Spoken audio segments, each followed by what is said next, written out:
തിരുവനന്തപുരത്ത് വിദ്യാർത്ഥികൾ തമ്മിലുണ്ടായ സംഘർഷത്തിൽ രക്ഷിതാവ് മടൽ കൊണ്ട് മർദ്ദിച്ചതായി പരാതി. തൊളിക്കോട് സ്വദേശിയായ 16-കാരനാണ് മർദ്ദനമേറ്റിരിക്കുന്നത്.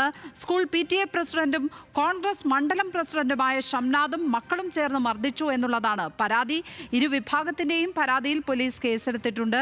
ഹാൻസ് ജോൺ ചേർന്നു വിവരങ്ങളുമായി. ഹാൻസ് ജോൺ, ഏതായാലും ഉത്തരവാദിത്തപ്പെട്ട ഒരു പൊസിഷനിലിരിക്കുന്ന ആളാണ് ഇത്തരത്തിൽ ഒരു മർദ്ദനത്തിൽ ചെന്ന് പെട്ടിരിക്കുന്നത്.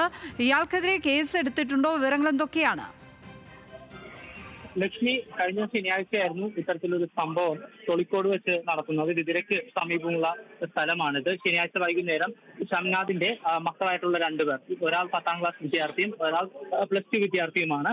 ഇവർ രണ്ടുപേരും അതിനോടൊപ്പം തന്നെ പരാതിക്കാരനായ +1 വിദ്യാർത്ഥിയും തമ്മിൽ ചില വാക്കുതർക്കങ്ങൾ ഉണ്ടായിരുന്നു. ഇതിന്റെ ഭാഗമായി ശനിയാഴ്ച വൈകുന്നേരം ഇവർ ഈ കുട്ടിയെ മർദ്ദിക്കുന്നു. മർദ്ദനത്തിന് ശേഷം വീണ്ടും ഷംനാദിന്റെ കൂട്ടാളികളും ചേർന്ന് വീണ്ടും മടൽ ഉപയോഗിച്ച് ഈ കുട്ടിയെ മർദ്ദിച്ചു എന്നാണ് പ്രധാന പരാതി.